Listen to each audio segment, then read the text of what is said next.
Good morning, all.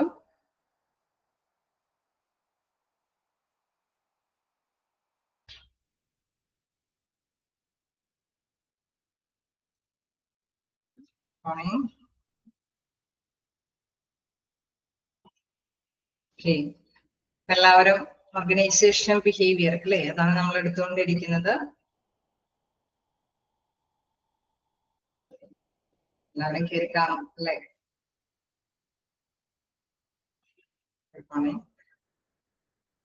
Organisation ബിഹേവിയറിന്റെ കുറച്ച് ഭാഗം നമ്മൾ കവർ ചെയ്തു അല്ലെ? വായിച്ചു നോക്കുന്നുണ്ടോ? ഭാഗങ്ങളൊക്കെ വായിച്ചു നോക്കുന്നുണ്ടോ? എവിടെ വരെയാ നമ്മൾ എടുത്തു നിർത്തിയത്? ആർക്കെങ്കിലും ഓർമ്മയുണ്ടോ?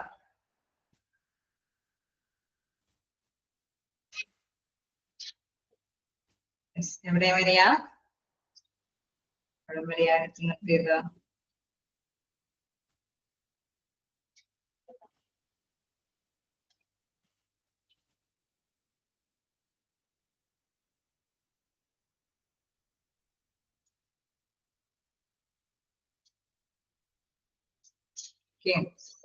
അവിടെ വരെയാ എടുത്തു നിർത്തിയത്? Individual behaviour. Okay, individual behaviour വരെയാണ് അതിന്റെ 1-2 പാരഗ്രാഫ് ഒക്കെ, 3 പാരഗ്രാഫ് ഓളാണ് നമ്മൾ ഡിസ്കസ് ചെയ്തത് അല്ലെ? പാരഗ്രാഫ്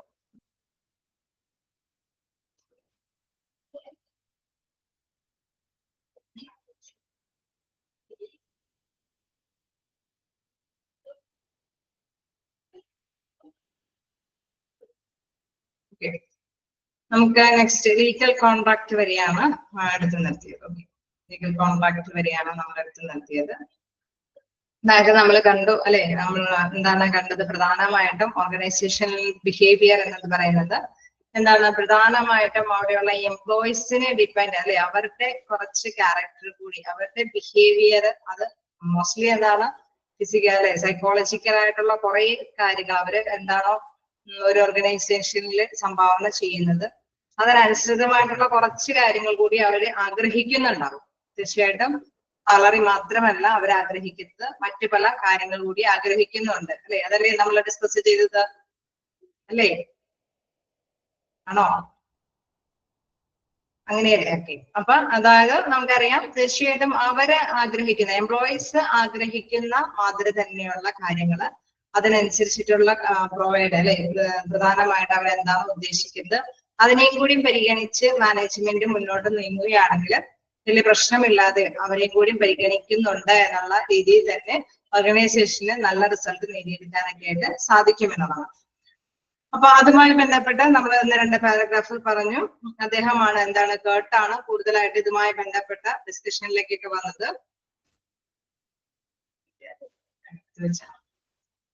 സെക്കൻഡ് പാരഗ്രാഫ് വരെയാണ് നമ്മൾ പറഞ്ഞു നിർത്തിയത്. എന്താണ്? കേർട്ട് ലെവിൻ ആണ് ഇതുമായി ബന്ധപ്പെട്ട് കുറച്ചും കൂടി സ്റ്റഡി ചെയ്ത് ഓർഗനൈസേഷനിൽ ആ ഇൻഡിവിജ്വൽസിന്റെ ബിഹേവിയറുമായി ബന്ധപ്പെട്ട് കുറച്ച് കാര്യങ്ങളെ കൂടി ശ്രദ്ധ കേന്ദ്രീകരിക്കണം ചെയ്യുന്നത്. അതേമാതിരി തന്നെ genetic and environment and the influence of these factors determines the pattern of behaviour.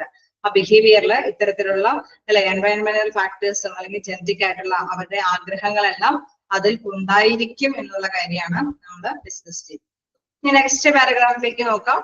Continue ചെയ്യാലോ? ഓക്കെ അല്ലേ?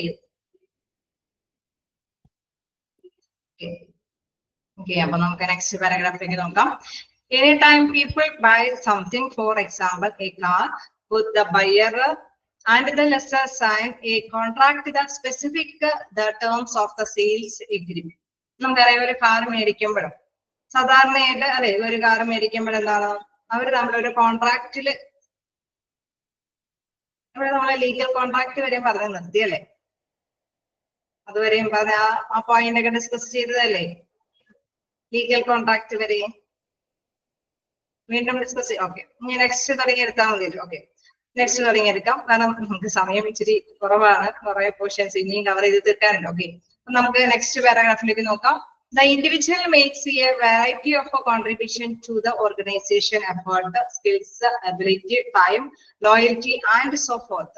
നമുക്കറിയാം ഒരുപാട് അല്ലെ ഒരു പേഴ്സണെ നമ്മളൊന്ന് പരിഗണിച്ചു കഴിഞ്ഞ് കഴിഞ്ഞാൽ ഒരു ഏതെങ്കിലും ഒരു സ്ഥാപനത്തില് ആ പേഴ്സൺ എന്താണ് അവര് എന്താണ് ആക്ടിവിറ്റി മാത്രമല്ല അവിടെ അല്ലെ കോൺട്രിബ്യൂട്ട് ചെയ്യുന്നത്, സംഭാവന ചെയ്യുന്നത്. അദ്ദേഹത്തിൻ്റെതായിട്ടുള്ള എല്ലാ കാര്യങ്ങളും അല്ലെ അവര് മെന്റലി ആണെങ്കിലും ഫിസിക്കലി ആണെങ്കിലും നന്നായിട്ട് തന്നെ അവിടെ വർക്ക് ചെയ്യുന്നുണ്ട് അല്ലെ. അപ്പൊ അതിലെന്താണ് അവരുടെ എഫേർട്ട് ഉണ്ട്, അതായത് അവരുടെ കഴിവുകള്, അതോടൊപ്പം തന്നെ എബിലിറ്റി, അവർ എന്തൊക്കെയാണോ അല്ലെ നോളജ് ആയിട്ടുള്ള രീതിയിൽ നേടിയിരിക്കുന്നത് അതനുസൃതമായിട്ടുള്ള എബിലിറ്റി അവിടെ പ്രയോഗിക്കുന്നുണ്ട്. ഒപ്പം എന്താണ് അവരുടെ ടൈം അവിടെ ഉപയോഗിക്കുന്നുണ്ട്.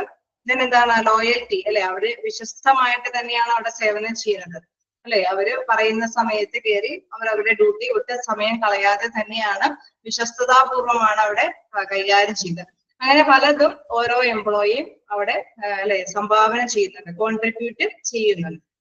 എന്താണ് ഇതിൽ പറയുന്നത്? അങ്ങനെ വ്യത്യസ്ത തരത്തിലുള്ള ഈ കോൺട്രിബ്യൂഷൻ ഓർഗനൈസേഷന് കൊടുക്കുമ്പോൾ this contribution it is assumed satisfy various needs and requirements of the organization, providing incentives such as pay, promotion, job security, etc.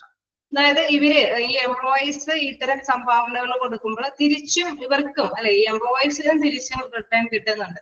എന്തൊക്കെ റിട്ടേൺ ആണ് എംപ്ലോയീസിന് കിട്ടുന്നത്? എന്തൊക്കെ റിട്ടേൺ ആയിരിക്കും? ആ പോയിന്റിൽ എടുത്ത് പറയുന്നുണ്ട്. എന്താണ്? These contribution it is assumed satisfy, അവരെ തൃപ്തിപ്പെടുത്താൻ തരത്തിലുള്ള കുറെ ഇൻസെന്റീവ്സ് അല്ലെ, കുറെ ഇൻസെന്റീവ്സുകൾ കിട്ടുന്നുണ്ട്. ഏതൊക്കെ തരത്തിലുള്ള ഇൻസെന്റീവ്സ് ആണ് കിട്ടുന്നത്? അവർക്ക് പ്രൊമോഷൻ അല്ലെ, അവർക്ക് എന്താണ് ജോലിക്കിടയിൽ തന്നെ പ്രൊമോഷൻ, അവരുടെ ആ സംഭാവനകൾക്ക് പ്രേരണ ചെയ്യാൻ വേണ്ടിയിട്ട് അനുസൃതമായിട്ടുള്ള പ്രൊമോഷൻ, നന്നായിട്ട് വർക്ക് ചെയ്ത് കഴിഞ്ഞാൽ പ്രൊമോഷൻ കിട്ടും അല്ലെ, ജോബ് സാറ്റിസ്ഫാക്ഷൻ കിട്ടുന്നുണ്ട്. അതോടൊപ്പം തന്നെ എന്താണ് പ്രധാനമായിട്ടും ഇവിടെ എടുത്ത് പറയുന്നുണ്ട്, എന്ത് സെക്യൂരിറ്റി അല്ലെ, ജോബ് സെക്യൂരിറ്റി, ജോലി ചെയ്യാനുള്ള സുരക്ഷിതത്വം കിട്ടുന്നുണ്ട്. നമുക്കറിയാം ചില PF കിട്ടുന്നുണ്ട്. ഓക്കെ, നമുക്ക് ഒരുപാട് അല്ലെ അവിടെ പിടിച്ചു നിർത്താൻ പറ്റുന്ന ഗ്രാറ്റുവിറ്റി, PF അല്ലെങ്കിൽ സാറ്റിസ്ഫാക്ഷനോട് കൂടിയിട്ടുള്ള ചില എന്റർടൈൻമെന്റ് പ്രോഗ്രാമുകൾ, ടൂറൊക്കെ സംഘടിപ്പിക്കുന്നുണ്ടാവും. അങ്ങനെ വ്യത്യസ്ത തരത്തിലുള്ള ഇൻസെന്റീവ്സ് എന്താണ് ഓരോ എംപ്ലോയീസിനും ഓർഗനൈസേഷനും പ്രൊവൈഡ് ചെയ്യുന്നുണ്ട് അല്ലേ. നമുക്ക് മനസ്സിലായി പോകുന്നുണ്ടാവും. തീർച്ചയായിട്ടും ഓരോ എംപ്ലോയിയും അവരുടെ എഫേർട്ടുകൾ മുഴുവനും ചെലവഴിക്കുമ്പോൾ അല്ലെങ്കിൽ അവരുടെ ടൈം, അവരുടെ സ്കില്ല് ഇതെല്ലാം ഓർഗനൈസേഷന് വേണ്ടി ചെലവഴിക്കുമ്പോൾ തിരിച്ചും അവർക്കും എന്താണ് ഓർഗനൈസേഷൻ പലതരത്തിലുള്ള ഇൻസെന്റീവ്സുകൾ കൊടുക്കുന്നുണ്ട്. അതായത് ഒരുപക്ഷെ അല്ലെ നമ്മുടെ മണി രീതിയിൽ തന്നെ മോണിറ്ററി ഉള്ള രീതിയിലുള്ള ബെനിഫിറ്റ്സ് ആയിരിക്കും, അതല്ലാതെ നോൺ മോണിറ്ററി ആയിട്ടുള്ള ബെനിഫിറ്റ്സുകളൊക്കെ ഇവർക്ക് കൊടുക്കുന്നുണ്ട് അല്ലെ. ടൂർ പാക്കേജ് ഒക്കെ അല്ലെങ്കിൽ എന്താണ് ഡിയർനെസ് അലവൻസുകൾ അല്ലെങ്കിൽ പോസ്റ്റ് അലവൻസ് എന്നൊക്കെ പറയുമ്പോൾ നമുക്കറിയാം അത്തരത്തില് ഇവരെ പിടിച്ചു നിർത്താൻ അല്ലെ, ഇവര് ഈ ഒരു എംപ്ലോയീസിനെ പിടിച്ചു നിർത്താനായിട്ടുള്ള ഇൻസെന്റീവ്സും അവിടെ പ്രദാനം ചെയ്യുന്നുണ്ട്. നെക്സ്റ്റ് നോക്കാം. Just as the contribution available from the individual must satisfy the organisations needs, the inducement must serve the individuals needs. അപ്പൊ നമുക്കറിയാം അവിടെ രണ്ടുപേരുടെയും പൊരുത്തപ്പെടൽ ആവശ്യമാണ് അല്ലെ. അപ്പൊ അതാണ് എന്തായത് അവിടെയുള്ള എംപ്ലോയീസിന്റെയും ആവശ്യങ്ങൾ പൊരുത്തപ്പെടണം, ഒപ്പം തന്നെ അവിടെയുള്ള ഓർഗനൈസേഷന്റെ കോൺട്രിബ്യൂഷൻ തമ്മിൽ ഒന്നിച്ച് നിന്ന് സാറ്റിസ്ഫാക്ഷനോട് കൂടിയിട്ട് റൺ ചെയ്ത് പോകേണ്ടതുണ്ട് ആണ് പറയുന്നത്. Just as A contribution available from the individual must satisfy the organisation അല്ലെ. ഓർഗനൈസേഷന്റെ ആവശ്യകതകൾ കൊണ്ട് അവിടെയുള്ള ഇൻഡിവിജ്വൽസിന് സാറ്റിസ്ഫൈ ചെയ്യാനായിട്ട് പറ്റുന്ന തരത്തിലാണെങ്കിൽ നമുക്കറിയാം ആ ബിസിനസ്സിന് വലിയ പ്രോബ്ലം ഇല്ലാതെ തന്നെ സംതൃപ്തിയോട് കൂടിയിട്ട് നല്ല രീതിയിൽ പ്രോഫിറ്റബിൾ ആയിട്ട് മുന്നോട്ട് പോകാനായിട്ട് സാധിക്കുമെന്ന്. ക്ലിയർ ആണോ? ഓക്കെ, നെക്സ്റ്റ് എന്താണ്? അടുത്തൊരു പാരഗ്രാഫിലേക്ക് നോക്കാം. ജസ്റ്റ് വായിച്ചു നോക്കിക്കോളൂ കേട്ടോ. എന്തെങ്കിലും ഡൗട്ടുകൾ ഉണ്ടെങ്കിൽ ചോദിച്ചു പോവുക.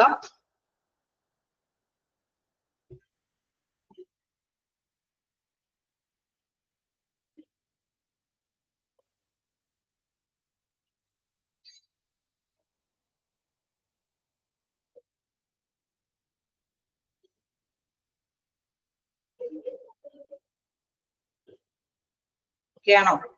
കണ്ടിന്യൂ ചെയ്യാലോ. നെക്സ്റ്റ് പാരഗ്രാഫ് ഇനി അതുമാതിരി തന്നെ റിലേറ്റഡ് ആയിട്ടുള്ള കാര്യം തന്നെ പറയുന്നത്. If both the individuals and the organisation consider the psychological contract fair and equitable, they will be satisfied with the relationship and will likely continue it. Okay, നമുക്കറിയാം അവിടെയുള്ള എംപ്ലോയീസ് ഓർഗനൈസേഷൻ കൊടുക്കുന്ന റിട്ടേൺസ് അല്ലെ, അവരുടെ ഇൻസെന്റീവ്സും കാര്യങ്ങളോടൊക്കെ പൊരുത്തപ്പെടാൻ പറ്റുന്നതാണെങ്കിൽ അവരെന്ത് ചെയ്യും, അവിടെ വർക്ക് ചെയ്യാനായിട്ട് സന്നദ്ധരാകും അല്ലെ, അവർക്ക് കണ്ടിന്യൂ ചെയ്യാനായിട്ട് താല്പര്യമുണ്ടാവും. അങ്ങനെയല്ലേ? ഓക്കെ, അതാണ് ഇവിടെ പറയുന്നത്. If both individual and the organisation consider, in case നമുക്ക് നേരെ ഓപ്പോസിറ്റും ചിന്തിക്കാം.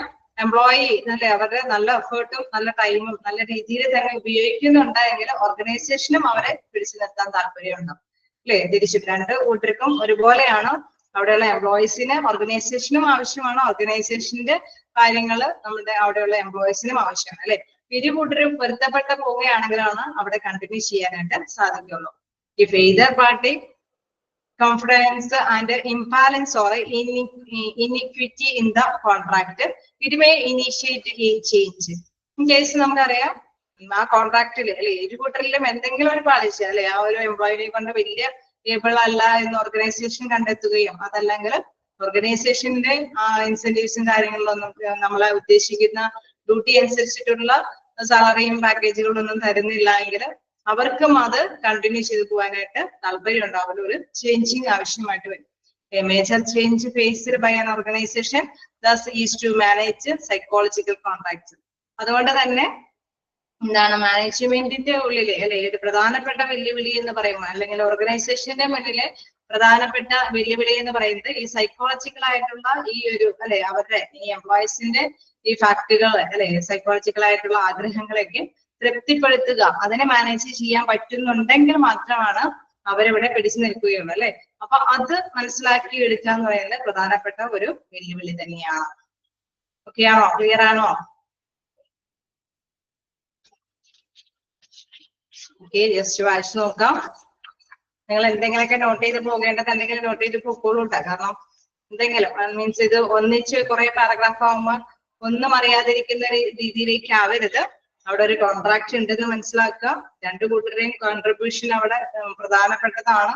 ഒരു കൂട്ടർക്ക് തൃപ്തിയല്ല എങ്കിൽ അവിടെ പിടിച്ചു നിൽക്കാനായിട്ട് സാധിക്കില്ല അല്ലെ. അപ്പൊ അതാണ് പ്രധാനമായിട്ട് മീൻ ചെയ്യുന്നത്. ഓക്കെ, നെക്സ്റ്റ് നോക്കാം.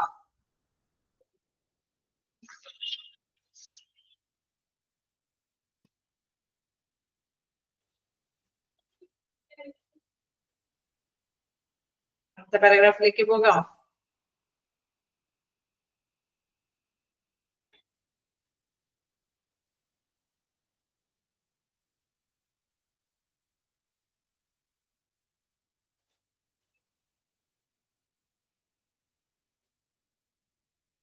ആണോ? കണ്ടിന്യൂ ചെയ്തോട്ടെ. അടുത്ത പാരഗ്രാഫിലേക്ക് നോക്കാം. One specific aspect of managing psychological contract is managing the person job fit. അതായത് ജോബ് ഫിറ്റ് ആയിരിക്കണം അല്ലെ. അവിടെ ആ കോൺട്രാക്റ്റില് നമ്മൾ ഉടനീളം മനസ്സിലാക്കുന്നത് അവിടെ എംപ്ലോയി ഫിറ്റ് ആണ്, ഓർഗനൈസേഷനും ആ എംപ്ലോയിയുടെ പ്രവർത്തനത്തിന് തൃപ്തരാണ് അല്ലെ. അങ്ങനെ ജോബ് ഫിറ്റ് ആവുന്ന ഒരു കോൺട്രാക്റ്റിലേക്കാണ് വരുന്നത് അല്ലെ. The person job fit is the extent to which the support made by the individual match the encouragement offered by the organization. അതായത് നമുക്കറിയാം എന്താണ് ഓർഗനൈസേഷൻ തരുന്ന ഓഫറുകളെല്ലാം അല്ലെ, അവരുടെ പ്രോത്സാഹനങ്ങളെല്ലാം ഇൻഡിവിജ്വലിന്റെ അല്ലെ അവിടെയുള്ള എംപ്ലോയീസിന് ആവശ്യകത അനുസരിച്ച് തന്നെയാണ് എങ്കിലാണ് ജോബ് ഫിറ്റ് ആവുന്നത്. നമ്മൾ നേരത്തെ പറഞ്ഞു സാലറി മാത്രം ബേസ് ചെയ്തിട്ടല്ല അവിടെയുള്ള ഓരോ എംപ്ലോയിയും വർക്ക് ചെയ്യാനായിട്ട് തയ്യാറാവുന്നത് അല്ലേ. അപ്പൊ തീർച്ചയായിട്ടും എന്താണ് അവരുടെ ഓഫറുകൾ കൂടി പരിഗണിക്കും അല്ലെ. അപ്പൊ ഓഫർ മാച്ചബിൾ ആണ് എങ്കിൽ, അത് മാച്ച് ആണ് എങ്കിൽ, അവർ ഉദ്ദേശിക്കുന്ന രീതിയിലുള്ള ഓഫറുകളാണ് ഓർഗനൈസേഷൻ പ്രൊവൈഡ് ചെയ്യുന്നതെങ്കിൽ തീർച്ചയായിട്ടും അവിടെ ജോബ് ഫിറ്റ് ആണെന്ന് മനസ്സിലാക്കാനായിട്ട് സാധിക്കും. In theory, each employee has a specific set of needs to fulfill and a set of job-related behavior and abilities to contribute. അതായത് ഇതിൽ നിന്ന് മനസ്സിലാക്കാൻ പറ്റുന്ന ഒരു കാര്യം എന്ന് പറയുന്നത് അല്ലെ, ഇതിന്റെ ഒരു തിയറിക്കൽ ആയിട്ടുള്ള ഒരു കാഴ്ചപ്പാടിൽ നോക്കുകയാണെങ്കിൽ എന്താണ് ജോബ് അല്ലെ, ജോബ് ആഗ്രഹിക്കുന്ന ജോലി ചെയ്യാൻ ആഗ്രഹിക്കുന്ന ഓരോ എംപ്ലോയിയുടെയും ബിഹേവിയറിൽ അവരെ കോൺട്രിബ്യൂട്ട് ചെയ്യുന്ന സംഭാവനക്ക് അനുസൃതമായിട്ടുള്ള ഒരു റിട്ടേൺ അല്ലെ, അവരുടെ ആവശ്യങ്ങൾ കൂടിയുണ്ട് അല്ലെ, സെറ്റ് ഓഫ് നീഡ്സും കൂടിയുണ്ട്. അവര് നമ്മൾ എന്താണോ ഓരോ എംപ്ലോയീസും പ്രദാനം ചെയ്യാനായിട്ട് ആഗ്രഹിക്കുന്നത് ആ എഫേർട്ടിന് അനുസൃതമായിട്ടുള്ള കുറച്ച് നീഡ്സും കൂടി ആവശ്യങ്ങൾ കൂടി ഓരോ വ്യക്തികൾക്കും ഉണ്ടായിരിക്കും എന്നുള്ളതാണ്. നെക്സ്റ്റ് നോക്കാം. It will have achieved A perfect person job fit. അത് എങ്ങനെയാണോ അത് അവർ നേടിയിരിക്കുന്നത്? നല്ല രീതിയിലുള്ള ഈ ഒരു ഓർഗനൈസേഷനിൽ നിന്ന് കിട്ടുന്ന റിട്ടേൺസിൽ നിന്നാണ് അവരത് നേടിയിരിക്കുന്നത്. Of course such a precise level of person job fit is infrequently achieved due to various reasons such as imperfect selection procedure, different individual skills, constant change in the needs and requirements of people and organization, etc. അതായത് നമ്മൾ ഇങ്ങനെയൊക്കെയാണെന്നുള്ള കാര്യം ഒക്കെയാണ് അല്ലെ. ചിലപ്പോഴെങ്കിലും ഇത് ശരിയായിട്ട് വരണമെന്നില്ല അല്ലെ. Of course such precise level of person job fit is infrequently achieved to various reasons. അത് പല രീതിയിലുള്ള കാരണങ്ങൾ കൊണ്ടാണ് ഈ ജോബ് ഫിറ്റ് ആവാതിരിക്കുന്നത്. Such as imperfect selection procedure. ഒരുപക്ഷെ നമ്മൾ ഓരോ പേഴ്സൺസിനെ തെരഞ്ഞെടുക്കുമ്പോൾ ചിലപ്പോൾ നല്ല ഏബിൾ ആയിട്ടുള്ള അല്ലെങ്കിൽ സ്കിൽഡ് ആയിട്ടുള്ള പേഴ്സൺസിനെ ആയിരിക്കില്ല തെരഞ്ഞെടുക്കുന്നത് അല്ലെ. അപ്പൊ ഓർഗനൈസേഷൻ വിചാരിക്കുന്നുണ്ട് നല്ല ഇൻസെന്റീവ്സും കുറച്ചും കാര്യങ്ങളൊക്കെ കൊടുക്കാന്ന് വിചാരിച്ചാലും ഇവരുടെ കഴിവില് എന്താണ് അവർക്ക് അതിനുള്ള അല്ലെ കഴിവ് പ്രദാനം ചെയ്യാനുള്ള എബിലിറ്റി അവർക്കില്ല. അപ്പൊ അങ്ങനെ വരുമ്പോൾ ഇത് തമ്മിൽ പൊരുത്തപ്പെടുമോ? പൊരുത്തപ്പെടുമോ? ഇല്ല. നമ്മള് ഓർഗനൈസേഷൻ വിചാരിക്കുന്നത്ര രീതിയിൽ പെർഫെക്റ്റ് ആയിട്ട് ജോലി ചെയ്താൽ മാത്രമാണ് അവർക്ക് അത് കൊടുക്കുന്നതും കൊണ്ട് നേട്ടം ഉണ്ടാവാൻ സാധിക്കുള്ളൂ അല്ലെ. അപ്പൊ ഇംപെർഫെക്റ്റ് ആയിട്ടുള്ള രീതിയിലുള്ള സെലക്ഷൻ പ്രൊസീജിയർ വന്നാൽ അവിടെ ഒരു ഫോൾട്ട് വരാൻ സാധ്യതയുണ്ട്. ഡിഫറെന്റ് ഇൻഡിവിജ്വൽ സ്കിൽസ് നമുക്കറിയാം. അക്കാദമിക് ക്വാളിഫിക്കേഷൻ ഒക്കെ ഓക്കെ ആണെങ്കിലും അവരുടെ പേഴ്സണൽ ആയിട്ടല്ലേ ജെനറ്റിക് ആയിട്ടുള്ള കുറച്ച് സ്കില്ലുകളും കാര്യങ്ങളൊക്കെ ആവശ്യമാണ്. അത് ഇല്ലാതെ വരുമ്പോൾ വ്യത്യസ്ത പേഴ്സൺസിന് നമുക്കറിയാം ഒരേ ക്വാളിഫിക്കേഷൻ ഒക്കെ ആയിരിക്കും. അവര് ചിലപ്പോ ഇൻ കേസ് ചിലവരെ കണ്ടിട്ടുണ്ട് അല്ലെ, നല്ല മാർക്കൊക്കെ ഉണ്ടാവും. പക്ഷെ പ്രാക്ടിക്കലി അവർക്ക് ചെയ്യാനായിട്ട് വരുമ്പോൾ അവർക്ക് പറ്റാതെ വരും. പക്ഷെ നേരെ ഓപ്പോസിറ്റ് ഉള്ള ചിലരെയും കാണാം, നല്ല അല്ലെ വളരെ കുറവ് മാർക്കായിരിക്കും, പക്ഷെ പ്രാക്ടിക്കലി അവർ നല്ല ഏബിൾ ആയിരിക്കും. അത് അവരുടെ ഒരു സ്കില്ലിലുള്ള പ്രത്യേകതയാണ് അല്ലെ. അപ്പൊ അതാണ് പറയുന്നത് ഡിഫറെന്റ് ഇൻഡിവിജ്വൽസ് സ്കില്ല്. വ്യത്യസ്ത വ്യക്തികൾക്ക് വ്യത്യസ്ത സ്കില്ലുകൾ ഉണ്ട് അല്ലെ. Then constant change in the needs അല്ലെ. നമുക്ക് അതേമാതിരി തന്നെ ആവശ്യങ്ങളുടെ ചേഞ്ചുകളാണ്. നമുക്കറിയാം ചിലരുടെ ആവശ്യം എന്താണ്, നല്ല കുറച്ചും കൂടി സാലറി കൂട്ടണം എന്നുള്ള അല്ലെ. ചിലപ്പോ അവരുടെ ജീവിതത്തിന്റെ ആവശ്യമായിരിക്കാം. പക്ഷെ ചിലർക്ക് അങ്ങനെ ഫിനാൻഷ്യലി അങ്ങനെ ഏറ്റവും കൂടുതൽ കൂട്ടണം എന്നുള്ള ഇൻഡിവിജ്വൽ ആയിട്ടുള്ള ആഗ്രഹങ്ങൾ ഉണ്ടാവില്ല. അവർക്ക് വലിയ സ്ട്രെസ് ഒന്നുമില്ലാത്ത ജോലി ചെയ്യാനൊക്കെ ആയിരിക്കും ആഗ്രഹിക്കുക. അപ്പൊ അങ്ങനെയുമുള്ള ഒരു പ്രോബ്ലം കൊണ്ട് ഈ എംപ്ലോയീസിന് ചിലപ്പോൾ അവിടെ പിടിച്ചു നിൽക്കാൻ പറ്റിയെന്ന് വരില്ല അല്ലെ. ചിലരുടെ ആവശ്യങ്ങൾ വ്യത്യസ്തമാണ്. വ്യത്യസ്ത ആവശ്യങ്ങൾ ഉള്ളപ്പോൾ അവരുടെ ആവശ്യങ്ങൾക്ക് ആർക്കും മുൻതൂക്കം വരുന്നത്. ഓക്കെ, നമുക്ക് ഇരു കൂട്ടരിൽ നോക്കുമ്പോഴും വ്യത്യസ്തമായ കാര്യങ്ങൾ മനസ്സിലാക്കാൻ സാധിക്കും. ഓർഗനൈസേഷനെ സംബന്ധിച്ച് ചിലപ്പോൾ തെരഞ്ഞെടുക്കല് ചിലപ്പോൾ എന്തെങ്കിലും മോശം കൊണ്ടായിരിക്കാം എന്തെങ്കിലും ഫോൾട്ടുകൾ വരുന്നത്. അതേസമയം എന്താണ് അവിടെയുള്ള എംപ്ലോയീസിനെ സംബന്ധിച്ച് അവരുടെ ആവശ്യകതകളിൽ ചില വേരിയേഷൻസ് കൊണ്ടായിരിക്കാം അവിടെ പിടിച്ചു നിൽക്കാനായിട്ട് സാധിക്കാതിരിക്കുന്നത്. അങ്ങനെയുള്ള കാര്യങ്ങളിലെല്ലാം ജോബ് ഫിറ്റ് ആവാതിരിക്കാനായിട്ടുള്ള സാധ്യതയുണ്ട്. ക്ലിയർ ആവുന്നുണ്ടോ? ഓക്കെയാണോ? Then next നോക്കാം. Thus the behavior of an individual in an organization is the primary concern of a management, and it is essential that managers have a comprehension of the factors influencing the behavior of the individual they manage. നമുക്കറിയാം ഇങ്ങനെയൊക്കെയുള്ള ഒരു problem വരുമ്പോഴല്ലേ അവര് നന്നായിട്ട് വിശദമായിട്ട് തന്നെ വിശകലനം ചെയ്യണം അല്ലെ. കോംപ്രിഹെൻസീവ് ആയിട്ടൊരു സമഗ്രമായ സ്റ്റഡി ചെയ്ത് ഓരോ ഫാക്ടേഴ്സിനെയും ഓരോ ഘടകങ്ങളെയും കുറിച്ച് നന്നായിട്ട് അനലൈസ് ചെയ്തിട്ട് വേണം ഇവരുടെ ബിഹേവിയറിനെ കുറിച്ചിട്ടൊക്കെ നന്നായിട്ട് കൈകാര്യം ചെയ്തിട്ട് വേണം തീരുമാനങ്ങളൊക്കെ എടുക്കാനായിട്ട്. ചിലർക്ക് ചില ആഗ്രഹങ്ങളായിരിക്കും. അതേമാതിരി തന്നെ ഓർഗനൈസേഷന് അനുസൃതമായിട്ടുള്ള ലക്ഷ്യം നേടിയെടുക്കാൻ പര്യാപ്തമാണോ എന്നൊക്കെ നന്നായിട്ട് തന്നെ ഇവാലുവേറ്റ് ചെയ്യേണ്ടതായിട്ട് വരും. Then the following figure identifies 5 sets of factors that have an impact upon individual behavior in organization. അതായത് നമ്മളിപ്പോ താഴെ പറയുന്ന കാര്യങ്ങൾ എടുത്ത് നോക്കിക്കഴിഞ്ഞാൽ ഓരോ ഇൻഡിവിജ്വലിനെയും കുറച്ച് നമുക്ക് ഐഡന്റിഫൈ ചെയ്യേണ്ടതായിട്ട് വരും അല്ലെ. ഓരോരുത്തരുടെയും ആവശ്യകത എന്താന്നുള്ള ഫാക്ടറുകളുണ്ട്. അതേമാതിരി തന്നെ അവരുടെ അല്ലെ എന്തെങ്കിലും ചിലപ്പോൾ ഫിസിക്കൽ ആയിട്ടുള്ള എന്തെങ്കിലും കഴിവുകളിൽ നിന്നും വ്യത്യസ്തമാണ്, അതും നമ്മൾ നോട്ട് ചെയ്യേണ്ടതാണ് അല്ലെ. ഓർഗനൈസേഷനെ സംബന്ധിച്ച് അവരുടെ ബിഹേവിയറൽ ആയിട്ടുള്ള ആവശ്യങ്ങളുടെ കാര്യം കൂടി പരിഗണിക്കണം. ഒപ്പം തന്നെ എന്താണ് ആ പേഴ്സണ് ഏബിൾ ആയിട്ടുള്ള കാര്യമാണോ, സ്കില്ലൊക്കെ എങ്ങനെയുണ്ടെന്നുള്ള കാര്യം കൂടി അവർ കൈകാര്യം ചെയ്യേണ്ടതായിട്ട് വരും അല്ലെ.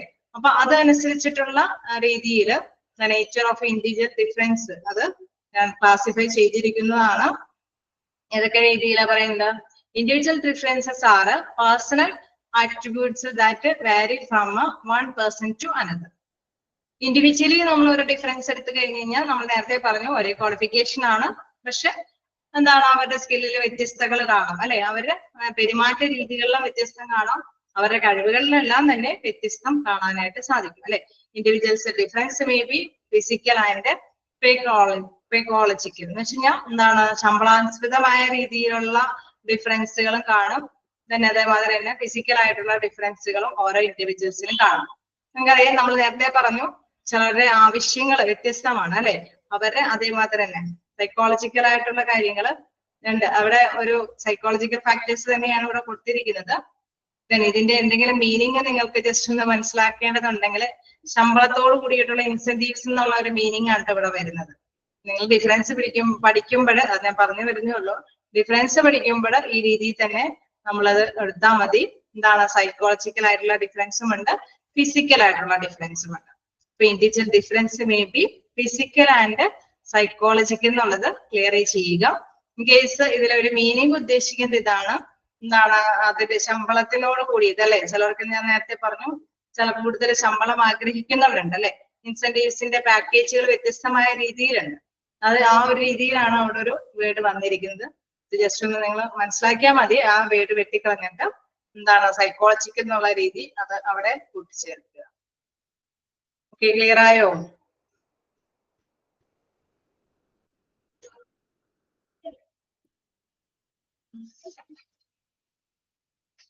ജസ്റ്റ് ഇവിടെ വരെ വായിച്ചു നോക്കാം. നിങ്ങൾക്ക് എളുപ്പമായിരിക്കും. കാരണം നമ്മുടെ ഓട്ടോമാറ്റിക് ആയിട്ടുള്ള നമ്മുടേതായിട്ടുള്ള കുറെ കാര്യങ്ങളൊക്കെയാണ് ഇനി പഠിക്കാനുള്ളത്. ആ ഒരു തിയറിറ്റിക് ആയിട്ടുള്ള പാർട്ടുകളൊക്കെ കുറച്ച് കുറഞ്ഞിട്ടുണ്ട്. ഓക്കെ, ഇതുവരെ ഒന്ന് വായിച്ചു നോക്കാം.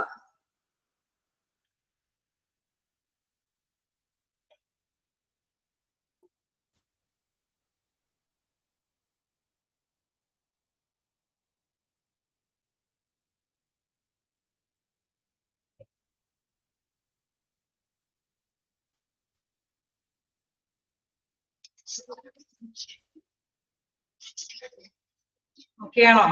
ഇമ്പോർട്ടന്റ് പറയാമോ എന്ന് ചോദിച്ചാൽ ഓക്കെ, ജോബ് ഫിറ്റ് ഒക്കെ ഇവിടെ ചോദിക്കുന്നുണ്ട്. ജോബ് ഫിറ്റിൽ എന്തിനെയൊക്കെ നമ്മൾ കോൺസെൻട്രേറ്റ് ചെയ്യുന്നുണ്ട്? മൊത്തത്തില് എന്താ പറയണ ഒരു സ്പെസിഫിക് സെന്റൻസ് ഇതിൽ നിന്ന് മനസ്സിലാക്കുന്നതിനേക്കാൾ ഉപരി നിങ്ങൾ മനസ്സിലാക്കി വെക്കുക. ചോദ്യത്തില് ജോബ് ഫിറ്റില് രണ്ട് കാര്യങ്ങൾക്ക് പ്രാധാന്യമുണ്ട് അല്ലെ. ഓർഗനൈസേഷന്റെ ആവശ്യകതയുമുണ്ട്, അവിടെയുള്ള എംപ്ലോയീസിന്റെ ആവശ്യകതയുമുണ്ട്. അത് ഓക്കെയാണ് അല്ലെ. അത് എന്താണ് രണ്ട് കാര്യം ഓക്കെ ആണെങ്കിൽ മാത്രമാണ് ആ ഓർഗനൈസേഷനിൽ ആ എംപ്ലോയിക്ക് പിടിച്ചു നിൽക്കാൻ സാധിക്കുള്ളൂ അല്ലെ. അല്ലെങ്കിൽ ഓർഗനൈസേഷനിൽ ആ എംപ്ലോയിനെ നിലനിർത്താനും സാധിക്കുള്ളൂ അല്ലെ. അപ്പൊ ജോബ് ഫിറ്റില് രണ്ട് ഘടകങ്ങൾ ഉൾപ്പെടുന്നുണ്ട് എന്നുള്ള കാര്യം നിങ്ങൾ മനസ്സിലാക്കി വെക്കുക. ഓക്കെ, മനസ്സിലാവുന്നുണ്ടോ? ക്ലിയർ ആവുന്നുണ്ടോ? ഓക്കെ, അപ്പൊ ചോദ്യം ആ രീതിയിൽ ചോദിക്കാറുണ്ട്. പിന്നെ ഉള്ള ഒരു ഇത്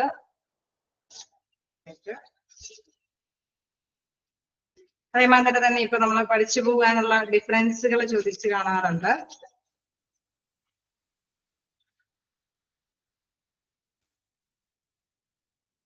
ഓക്കെ, പിന്നെ എന്തൊക്കെ എഫക്ട് ചെയ്യാറുണ്ട് അല്ലെ. നമ്മള് കണ്ടു വ്യത്യസ്ത കാര്യങ്ങൾ എഫക്ട് ചെയ്യുന്ന കാര്യം കണ്ടു അല്ലെ. നമ്മളുടെ ഓരോ ഇൻഡിവിജ്വലിന്റെ ആവശ്യകതയില് കുറച്ച് കാര്യങ്ങൾ മാറ്റേഴ്സുകൾ ഉണ്ട് എന്നുള്ള കാര്യം നമ്മൾ കണ്ടു. അതായത് അവർക്ക് പല പല ആവശ്യങ്ങളുണ്ട് അല്ലെ. ആവശ്യകത എന്ന് പറയുമ്പോൾ ചിലപ്പോൾ എന്താണ് അവർക്ക് എന്താണ് സജാസ് പേ, പ്രൊമോഷൻ, ജോബ് സെക്യൂരിറ്റി അങ്ങനെയുള്ള ആവശ്യകതകളൊക്കെ ഉണ്ടാവും. അതേമാതിരി തന്നെ എന്തൊക്കെയാണ് അവർ കോൺട്രിബ്യൂട്ട് ചെയ്യുന്നത്, ഓരോ എംപ്ലോയിയും എന്തൊക്കെയാണ് ഒരു ഓർഗനൈസേഷന് വേണ്ടിയിട്ട് സംഭാവന ചെയ്യുന്നത് അല്ലെ.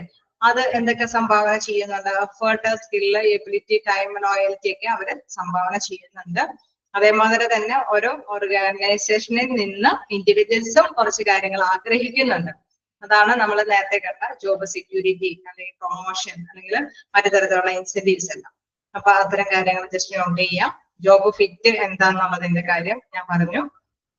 അത്ര ഒന്ന് രണ്ട് ക്വസ്റ്റ്യൻസ് ഒക്കെയാണ് ജസ്റ്റ് കാണാറുള്ളത്. ഓക്കെ, ഇനി നമ്മൾ കണ്ടു എന്താണ് ഇൻഡിവിജ്വൽസിന്റെ ഡിഫറൻസിൽ ഒന്ന് രണ്ട് കാര്യങ്ങൾ ഉൾപ്പെടുന്നുണ്ട് അല്ലെ. സൈക്കോളജിക്കലും അതേമാതിരി തന്നെ എന്താണ് ഫിസിക്കൽ ആയിട്ടുള്ള കാര്യങ്ങൾ അല്ലെ. ഓരോ ഇൻഡിവിജ്വൽസിനെ സംബന്ധിച്ച് അത്തരം രണ്ട് കാര്യങ്ങൾ കൂടി ഇൻക്ലൂഡ് ചെയ്തിട്ടാണ് കൺസിഡർ ചെയ്യേണ്ടത്, പരിഗണിക്കേണ്ടത് എന്നുള്ളത്. അതും നോട്ട് ചെയ്യേണ്ടതാണ്. നമുക്ക് അടുത്തതിലേക്ക് പോകാം. ഓക്കെ അല്ലേ ഇതുവരെയും? അപ്പൊ നമുക്ക് സൈക്കോളജിക്കൽ ഡിഫറൻസ് നോക്കാം. നമുക്ക് അറിയാവുന്ന കാര്യം തന്നെയാണ് അല്ലെ.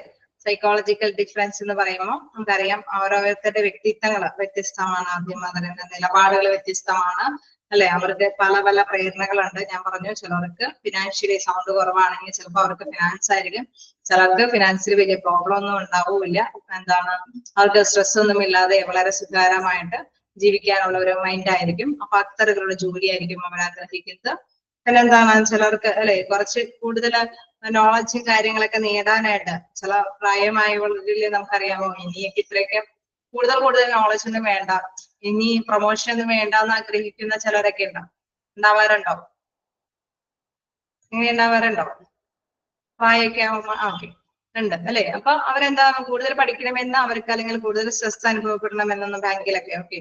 കാരണം ഒരുപാട് ഡ്യൂട്ടി അല്ലെ, വർക്ക് ഒരുപാട് കൂടുതൽ ചെയ്യേണ്ടി വരുമ്പോഴൊക്കെ അവരത് ആഗ്രഹിക്കുന്നുണ്ടാവില്ല അല്ലെ. പ്രൊമോഷനൊന്നും ചിലർ ആഗ്രഹിക്കാത്തവരുണ്ടാവും. അപ്പൊ പഠിക്കണമെന്ന് ആഗ്രഹിക്കുന്നവരും ഉണ്ടാവാം, കുറച്ച് പഠിക്കേണ്ടെന്ന് ആഗ്രഹിക്കുന്നവരും ഉണ്ടാവും. തീർച്ചയായിട്ടും ഫ്രഷേഴ്സ് ഒക്കെ ആണെങ്കിൽ നമുക്കറിയാം കുറച്ച് എക്സ്പീരിയൻസ് ഒക്കെ നോളജ് ഒക്കെ നേടണമെന്ന് ആഗ്രഹം കൂടുതലായിരിക്കും അല്ലെ.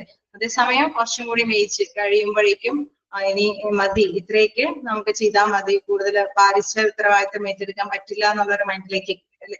അപ്പൊ അതൊക്കെ ഓരോ ഇൻഡിവിജ്വലിന്റെ പ്രത്യേകതയാണ്. ചിലരിൽ ചിലപ്പോ നേരത്തെ വരാം, ചിലര് വന്നാലും ചിലർ എന്താണ് കണ്ടിന്യൂസ് ആയിട്ട് എന്താണ് റിട്ടയർ ചെയ്യുന്ന അത്രയും വരെയും ഓരോ പ്രൊമോഷനും ഇതൊന്നും പ്രോബ്ലം ഇല്ലാതെ തന്നെ ഹാൻഡിൽ ചെയ്യുന്നവരുണ്ടാവും. അപ്പൊ അത് വ്യത്യസ്ത, അവരുടെ ഓരോ ഇൻഡിവിജ്വലിന്റെയും പ്രത്യേകത അനുസരിച്ചിട്ട് വേരിയേഷൻ ഉണ്ടാവും. പിന്നെ എന്താണ് പെർസെപ്ഷൻ എന്ന് വെച്ചാൽ ധാരണകൾ, അതിനെയൊക്കെ കുറിച്ചിട്ട് നിങ്ങൾക്ക് ധാരാളം പഠിക്കാനുണ്ടോ. ഇതിന്റെ ഓരോന്നും താഴേക്ക് എടുത്ത് നോക്കിയാൽ അറിയാം, ഓരോ മാറ്റേഴ്സ് അതിനെ കുറിച്ചിട്ട്, പേഴ്സണാലിറ്റി ഇതിനെ കുറിച്ചിട്ടുണ്ട്. പിന്നെ അതിന്റെ ഓരോ പോയിന്റ്സും നമുക്ക് അത് ബേസ് ചെയ്തിട്ട് പഠിക്കാനുള്ളതാണ്. ഈ ഒരു ട്രാക്കിൽ നിന്നാണ് താഴേക്ക് ഓരോന്നും വരുന്നത്. ഓക്കെ, നമുക്ക് നെക്സ്റ്റ് ഇതിലേക്ക് വരുമ്പോൾ അടുത്ത അല്ലെ പേഴ്സണാലിറ്റി കഴിയുമ്പോൾ ആറ്റിറ്റ്യൂഡ് വരുന്നു, ദെൻ മോട്ടിവേഷൻ വരുന്നുണ്ട്, ദെൻ പെർസെപ്ഷൻ വരുന്നുണ്ട്. അങ്ങനെ ഓരോന്നിനെയും കുറിച്ച് ഡീപ്പായിട്ട് പഠിക്കുന്നു.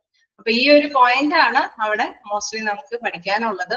ഈ ഒരു ചാപ്റ്ററിൽ ഈ ഒരു 5 കാറ്റഗറിയോട് കൂടിയിട്ട് നമ്മൾ ഈ ചാപ്റ്റർ അവസാനിക്കും. പക്ഷെ അത് ഇച്ചിരി വൈഡായിട്ട് പഠിക്കാനുള്ളത് മാത്രമേ ഉള്ളൂ. അപ്പൊ നമ്മൾ പഠിച്ചു വരുന്നത് എന്താണ്, അവരെ ഒരു സൈക്കോളജിക്കൽ ആയിട്ടുള്ള ഡിഫറൻസുകളാണ്. അപ്പൊ സൈക്കോളജിക്കലിൽ വരുമ്പോൾ ഓരോ പേഴ്സണാലിറ്റി, ഓരോ വ്യക്തിത്വത്തിന് വ്യത്യസ്തമായിട്ടുള്ള കാര്യങ്ങളുണ്ട്. ആറ്റിറ്റ്യൂഡുകൾ എന്താണ്, അല്ലെങ്കിൽ ഓരോരുത്തർക്കും ഉണ്ടാകുന്ന മോട്ടിവേഷൻ എന്താണ്, ഇതിനെ ബേസ് ചെയ്തിട്ടാണ്, ലേണിംഗ് എന്താണ്, പെർസെപ്ഷൻ എന്താണെന്നൊക്കെ ഡീറ്റെയിൽ ആയിട്ട് പഠിക്കുന്നുണ്ട്. ഓക്കെ, അപ്പൊ സൈക്കോളജിക്കൽ ആയിട്ടുള്ള ഫാക്ടേഴ്സ് ക്ലിയർ ആയോ? ജസ്റ്റ് പോയിന്റ്സ് മാത്രമാണ് ഞാൻ പറഞ്ഞത്. നിങ്ങൾക്ക് ധാരാളം ഓക്കെ കൂടുതൽ വാലുവേറ്റ് ചെയ്ത് അടുത്ത ഓരോന്നിലും പഠിപ്പിക്കുന്നുണ്ട്. ഓക്കെ, എന്താണ് ഫിസിക്കൽ ഡിഫറൻസ് നോക്കാലോ. ഫിസിക്കൽ ഡിഫറൻസിലേക്ക് പോകാലോ.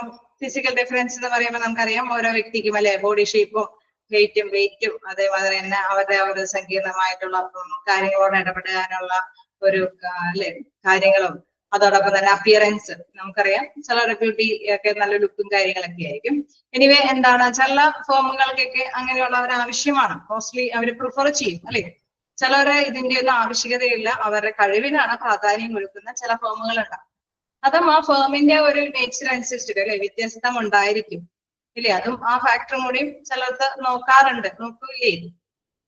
ഒരു റിസപ്ഷനിസ്റ്റ് അല്ലെങ്കിൽ ഒരു പ്രത്യേകം നമുക്കറിയാം അല്ലെ, കുറച്ചും കൂടി നല്ല നല്ല ഫേമുകളിൽ, ചില ഫേമുകളിലൊക്കെ അവരുടെ ആ ഒരു ബ്യൂട്ടിക്കൊക്കെ പ്രാധാന്യം കൊടുക്കുന്ന ഫേമുകളുണ്ട്. അപ്പൊ അത് കൂടി കൺസിഡർ ചെയ്യുന്നുണ്ട്. അപ്പൊ അതാണ് അവിടെ ഉദ്ദേശിക്കുന്നത്. ഫിസിക്കൽ ആയിട്ടുള്ള കാര്യങ്ങൾ കൂടി ചില സ്ഥാപനങ്ങൾക്ക് പരിഗണിക്കേണ്ടതായിട്ട് വരും. നമ്മൾ വിചാരിക്കും അതിന്റെ ആവശ്യകതയൊന്നുമില്ല, തൊഴിൽ എല്ലാവരും ചെയ്യുന്നതിൽ, പക്ഷെ അതിന്റെ ആവശ്യകതയുള്ള ഫേമുകൾക്ക് അത് പരിഗണിക്കേണ്ടതായിട്ട് വരും. മോസ്റ്റ്ലി അത് അങ്ങനെ ശരിയാണ്, മോസ്റ്റ്ലി എല്ലാത്തിലും അത് പരിഗണിക്കേണ്ടതായിട്ട് വരില്ല. മിലിറ്ററിയിലും ഒക്കെയുണ്ട്. എന്താണ് നമ്മള് അല്ലെ ചിലതിലൊക്കെ കുറെ പരിഗണന കൊടുത്തിട്ട് ഹൈറ്റും വെയിറ്റും അതൊക്കെ നോക്കിയിട്ടാണ് അവരെ ഇത് ചെയ്യുന്നത്. എയർ ഹോസ്റ്റസ് ഓക്കെ, നിങ്ങൾ അതിന് എക്സാമ്പിളുകളൊക്കെ പറയുന്നുണ്ട്. ഓക്കെ, അപ്പൊ നിങ്ങൾ ആക്റ്റീവാണ്, നമ്മൾ പഠിക്കുന്നതിൽ ആക്റ്റീവ് ആവുമ്പോഴാണ് ഞങ്ങൾക്ക് സാറ്റിസ്ഫാക്ഷൻ കിട്ടുക.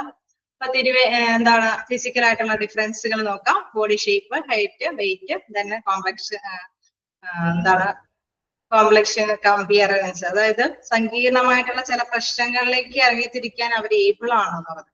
അവര് ആ ഒരു മൈൻഡ് അല്ലെ പെട്ടെന്ന് തന്നെ കാണുന്ന ലുക്കിൽ തന്നെ അറിയാൻ ചില അല്ലെ, ഇപ്പൊ ഒരു ഹോസ്പിറ്റലൊക്കെ ഒരു മോർച്ചറിയിലോ അല്ലെങ്കിൽ പെട്ടെന്ന് കാഷ്വാലിറ്റിയിലൊക്കെ ഇരുത്തുന്നവരൊക്കെ ആണെങ്കിൽ ചില പ്രശ്നങ്ങൾ കാണുമ്പോൾ തന്നെ പതറിപ്പോകുന്ന ഇരുന്ന ഒരു വ്യക്തിയെ കൊണ്ടുവന്ന് അങ്ങനെയൊക്കെ നിർത്താൻ സാധിക്കുമോ? ഇല്ല അല്ലെ? അപ്പൊ അതും കൂടി പരിഗണിക്കണം. അവരെ ഓക്കെ ആണോ? അവരെ ഈ പറഞ്ഞോളം കാണാൻ ഭംഗിയും ഇതിൽ മാത്രമല്ല അവിടെ നോക്കുന്നത്, അവർക്ക് അതിനുള്ള ഒരു കഴിവുണ്ടോ അല്ലെ? അദ്ദേഹത്തിന് അതിനുള്ള പിടിച്ചു നിൽക്കാനുള്ള കപ്പാസിറ്റി ഉണ്ടോ എന്നുള്ളത് കാര്യങ്ങളും. ഓക്കെ, അതെല്ലാം ഇതിനെ ആശ്രയിച്ചിരിക്കും. എന്തായാലും ഡീറ്റെയിൽ ആയിട്ട് നമ്മൾ പഠിക്കുന്നുണ്ട്. ഓക്കെ, അപ്പൊ നമ്മൾ 2 കാര്യങ്ങളാണ് ഇവിടെ എടുത്ത് പറയുന്നത്, സൈക്കോളജിക്കൽ ആയിട്ടുള്ള ഡിഫറൻസും തന്നെ ഫിസിക്കൽ ആയിട്ടുള്ള ഡിഫറൻസും. നെക്സ്റ്റ് പാരഗ്രാഫിലേക്ക് പോകാം. Okay. At any time an organization attempts to assess the individual difference among its employees, it must consider the situation in which behavior occurs. അതായത് നമ്മളിപ്പോ ഏതെങ്കിലും ഓർഗനൈസേഷൻ ശ്രമിക്കുകയാണല്ലേ, ഓരോ ഇൻഡിവിജ്വൽസിന്റെയും ഈ ഡിഫറൻസുകളൊക്കെ അനലൈസ് ചെയ്യാനായിട്ട് ശ്രമിക്കുകയാണെങ്കിൽ മസ്റ്റായിട്ടും ഇദ്ദേഹം മനസ്സിലാക്കേണ്ട ഒരു കാര്യം എന്താണ്, അവരുടെ ആ ഒരു സാഹചര്യം കൂടി അല്ലെ, പെരുമാറ്റ സാഹചര്യം കൂടി പരിഗണിക്കേണ്ടതാണ് അല്ലെ. It must consider the situation in which behaviour occurs. നമ്മൾ നേരത്തെ പറഞ്ഞ അത് ആ സ്ഥാപനത്തിന്റെ സിറ്റുവേഷൻ കൂടി പരിഗണിച്ചിട്ട് വേണം ഓരോരുത്തരുടെയും ഇത്തരത്തിലുള്ള കാര്യങ്ങളൊക്കെ അനലൈസ് ചെയ്യാൻ അല്ലെ. നമ്മളിപ്പോ എയർ ഹോസ്റ്റസിന്റെ കാര്യമൊക്കെ ഡിസ്കസ് ചെയ്തു. അവിടെ എന്താണ്, അവിടെ ഒരു പരിഗണന വേണം ഡ്യൂട്ടിക്കൊക്കെ അല്ലെ. അവിടെ അങ്ങനെ ഒരു പരിഗണന വേണം എന്നുള്ള മാറ്റർ ആണ്. അതേസമയം നമ്മൾ നേരത്തെ ഡിസ്കസ് ചെയ്തു, ഒരു മോർച്ചറിയിലൊക്കെ നിർത്തുന്ന ഒരു എംപ്ലോയിനെയാണ് എടുക്കണമെങ്കിൽ അവിടെ ഭംഗിക്കല്ല പ്രാധാന്യം അല്ലെ, അവരാ ഒരു കരുത്തിലാണ് പ്രാധാന്യം. അപ്പൊ ഓരോന്നിന്റെയും ആ ഒരു വ്യത്യസ്തത മനസ്സിലാക്കിയിട്ട് വേണം ഈ ഓരോ വ്യക്തിയെയും തിരഞ്ഞെടുക്കാനായിട്ട് ശ്രമിക്കുമ്പോൾ, അവരുടെ ഫിസിക്കലായിട്ടും അല്ലെങ്കിൽ സൈക്കോളജിക്കൽ ആയിട്ടുള്ള ഫാക്ടേഴ്സുകളൊക്കെ അനലൈസ് ചെയ്യുമ്പോൾ അതിന്റെ ഓരോ സിറ്റുവേഷൻ അനുസരിച്ചിട്ട് വേണം അത് പരിഗണിക്കാൻ വേണ്ടിയിട്ട്. ഓക്കെ, ക്ലിയർ ആവുന്നുണ്ടോ? ഓക്കെ, നെക്സ്റ്റ് നമുക്ക് നോക്കാം. Individuals who are gratified in one contest may prove to discontent in another contest. അതായത് ഇവിടെ ഉദ്ദേശിക്കുന്നത് എന്താണെന്ന് വെച്ചാൽ, ഡിസ്കൾട്ടന്റ് എന്ന് പറയുന്നത് എന്താണ്? ഡിസ്കൾട്ടന്റ് എന്ന് പറയുമ്പോൾ അസംതൃപ്തമായ എന്നുള്ള മീനിങ് ആണ് അവിടെ വരുന്നത്. ഇൻഡിവിജ്വൽസ് ഹു ആർ ഗ്രാറ്റിഫൈഡ് എന്ന് വെച്ചാൽ അവര് ഓക്കെയാണ്, നമ്മള് തൃപ്തരാണ് അല്ലെ, അവര് തൃപ്തരാകാം. In one contest may prove to discontent in another contest. അതായത് ചിലപ്പോ നമ്മളുടെ ഓർഗനൈസേഷന്റെ കാര്യത്തിൽ തൃപ്തരാകാം, അതല്ലാതെ നേരെ ഓപ്പോസിറ്റ് അതൃപ്തരാവാനായിട്ടുള്ള സാഹചര്യങ്ങളുമുണ്ട് അല്ലെ. Assessing both the individual difference and contribution in relation to inducement and contest then is a major challenge for organization as they attempt to establish effective psychological contacts with their employees and achieve optimal fit between people and jobs. അതായത് നമ്മൾ തൃപ്തരാകണം എന്നുള്ളതാണ് main ആയിട്ടുള്ള content. ചിലപ്പം നമ്മൾ ഉദ്ദേശിക്കുന്ന രീതിയിൽ അതൃപ്തിയോട് കൂടിയിട്ടുള്ളതായിരിക്കും വരുന്നത് അല്ലെ. അപ്പൊ അവിടെ എന്താണ്, ഓർഗനൈസേഷനെ സംബന്ധിച്ച് തൃപ്തമായിട്ടുള്ള കണ്ടീഷൻസ് അനുസരിച്ചിട്ട് മാത്രമാണ് അവർക്ക് അപ്പോയിന്റ്മെന്റ്സ് ഒക്കെ കൊടുക്കാനായിട്ട് സാധിക്കുള്ളൂ അല്ലേ? ആണോ? അപ്പൊ എന്താണ് അവിടെ ശരിക്കും എന്താണ് അവരുടെ ഓരോ മോട്ടിവേഷൻ അല്ലെ, അവരെ എന്താണ് പ്രേരിപ്പിക്കുന്നത്? Relation to inducement and contest. അതായത് അസസിംഗ് എന്ന് വെച്ച് കഴിഞ്ഞാൽ വിലയിരുത്തുക. ബോത്ത് ഇൻഡിവിജ്വൽ ഡിഫറൻസ്, ഇരു കൂട്ടരുടെയും ഡിഫറൻസുകളെല്ലാം വിലയിരുത്തണം. തൃപ്തരാണോ അതൃപ്തരാണോ എന്നുള്ള കാര്യം വിലയിരുത്തണം. And contribution in relation to inducement and contest that is a major challenge for organisation as the attempt to establish effective psychological contact അല്ലെ. അപ്പൊ അവരുടെ മനഃശാസ്ത്രപരമായിട്ടുള്ള രീതിയിൽ നല്ല രീതിയിൽ തന്നെ അനലൈസ് ചെയ്താൽ മാത്രമാണ് അല്ലെ. ചിലപ്പോ ഒരു പക്ഷേ ഈ ഓർഗനൈസേഷൻ ഇറക്കുന്ന നിലപാടുകൾ ഒരു കൂട്ടർക്ക് കുഴപ്പമില്ല, ക്യാച്ച് ചെയ്ത് പോകാൻ പറ്റുന്നവരായിരിക്കും, പക്ഷെ മറ്റൊരു കൂട്ടർക്ക് പറ്റാതെ വരാം അല്ലെ. പക്ഷെ ഇരു കൂട്ടരെയൊക്കെ നമ്മൾ തൃപ്തിപ്പെടുത്തിക്കൊണ്ട് വേണം നമ്മൾ എന്തെങ്കിലും ഇൻസെന്റീവ്സും കാര്യങ്ങളൊക്കെ പ്രൊവൈഡ് ചെയ്യാം. എന്നാൽ മാത്രമാണ് അവിടെ എന്താണ് ഒരു അല്ലെ ബഹളമൊന്നും ഇല്ലാത്ത രീതിയിൽ ആ ഒരു ജോലി മുന്നോട്ട് കൊണ്ടുപോകാനായിട്ട് സാധിക്കുള്ളൂ അല്ലെ. ഒരു കൂട്ടരെ മാത്രം നമ്മൾ തൃപ്തിപ്പെടുത്തിക്കൊണ്ട് ജോലി മുന്നോട്ട് കൊണ്ടുപോയി കഴിഞ്ഞാൽ അവിടെ എന്താണ്, അവിടെ ഒരു സഹപ്രവർത്തക കൂട്ടായ്മ ഉണ്ടാവില്ല അല്ലെ. ശരിയല്ലേ? അതെ, ഒരു അല്ലെ അതൃപ്തി, കോൺഫ്ലിക്റ്റ് വരാനായിട്ടുള്ള സാധ്യതയുണ്ട്. അപ്പൊ എപ്പോഴും ഓർഗനൈസേഷൻ അതിനെയൊക്കെ കൺസിഡർ ചെയ്യണം, പരിഗണിക്കണം. അപ്പൊ ഇതൊരു പ്രധാനപ്പെട്ട വെല്ലുവിളിയാണ്. ഇരുകൂട്ടരെയും അവിടെയുള്ള വർക്കേഴ്സിനെ എല്ലാവരെയും തന്നെ തൃപ്തിപ്പെടുത്തിക്കൊണ്ടുള്ള കുറെ കാര്യങ്ങൾ ഇംപ്ലിമെന്റ് ചെയ്യുക എന്നുള്ളത് പ്രധാനപ്പെട്ട ഒരു വെല്ലുവിളിയാണെന്നുള്ളത്. ക്ലിയർ ആയോ ആ പാരഗ്രാഫ്? ഓക്കെ.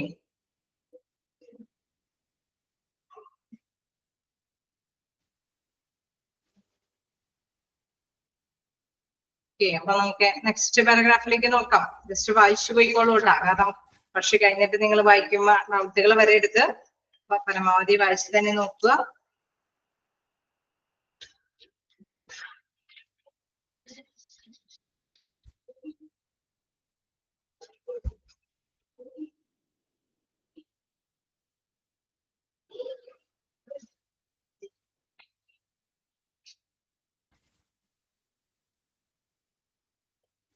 ജസ്റ്റ് വായിച്ചു നോക്കാം എടുത്തത് വരെ.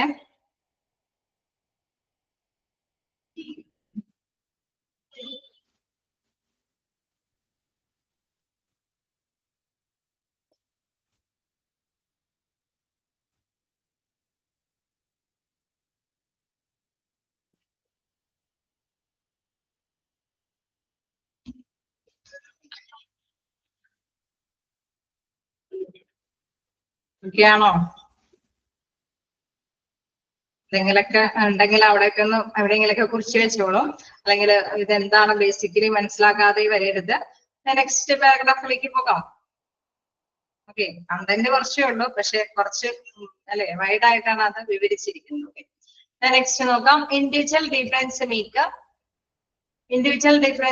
Make the managers job endlessly challenging. അപ്പൊ നമ്മൾക്ക് ഇതില് നമ്മൾ ഇൻഡിവിജ്വൽസിനെ കുറിച്ചിട്ട് നമ്മളുടെ ഈ ഡിഫറൻസുകൾ കാരണമുള്ള എന്താണ് ഈ മാനേജേഴ്സിന്റെ ജോബ് എന്ന് പറയുന്നത് ഒരിക്കലും അവസാനിക്കുന്നില്ല അല്ലെ. ഒരു വെല്ലുവിളി നിറഞ്ഞ ഒരു പോസ്റ്റിൽ തന്നെ പോവുകയാണ്. കാരണം ചിലപ്പോൾ അവിടെയുള്ള ഒരു കൂട്ടർക്ക് അക്സെപ്റ്റബിൾ ആയിരിക്കും, മറ്റൊരു കൂട്ടർക്ക് പ്രോബ്ലംസ് ഉണ്ടാവാൻ സാധ്യതയുണ്ട്. അപ്പൊ അവിടെ എന്താണ് കോൺഫ്ലിക്റ്റുകൾ വരാനായിട്ട് അല്ലെ തർക്കങ്ങൾ വരാനൊക്കെ ആയിട്ടുള്ള സാധ്യതകൾ കൂടുതലാണ്.